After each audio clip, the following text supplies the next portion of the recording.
everyone, welcome to video 5 of the SciConnect Starter Series, Practicing and Preparing Effectively. First of all, let's talk about passive versus active studying. There's a lot of different ways to study, and you should use a mix of all of them in order to make sure you're studying the most efficiently. Passive studying can include things like reading notes or watching videos, whereas active studying can include things like doing practice tests, creating flashcards, and overall focusing on processing.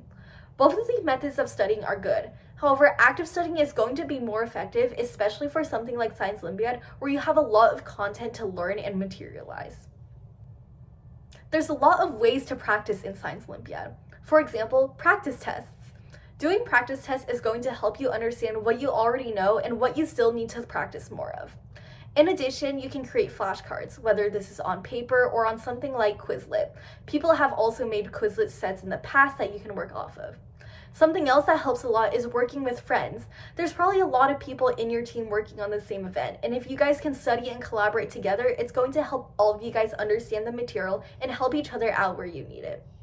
Explaining concepts to others is also a really effective way to practice. You can try explaining a concept to someone who's not in that event and see if they understand it. If they do, you probably did a good job at explaining it. And finally, something you can do is keeping a study log. For example, a Google Doc that says every day what concepts you studied and what else you need to do. If you do this, you're going to be able to keep really good track of your progress and learn a lot. And now here are some tips for practice tests. You should start taking practice tests as early as possible to find out what you don't know.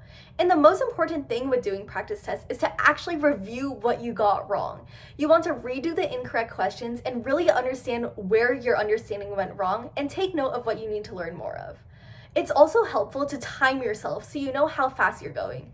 In real Science Olympiad competitions, you have 50 minutes to complete a test. So even if it takes longer for you to do a practice test, you should know when that 50-minute mark is so you can time yourself in your head. And finally, again, you should keep a practice log to know what you've already done and what you should do next.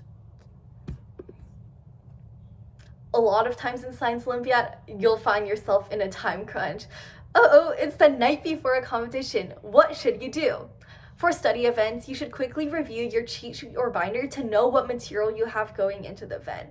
In addition, you can skim the key ideas so that you know all of the basic concepts the night before.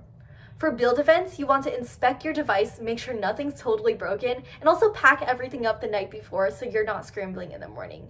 And the most important thing, honestly, is to sleep. Sleep is underrated before a Science Olympiad competition, and only if you get a full 6 or 7 hours will you be able to effectively work the day of the competition.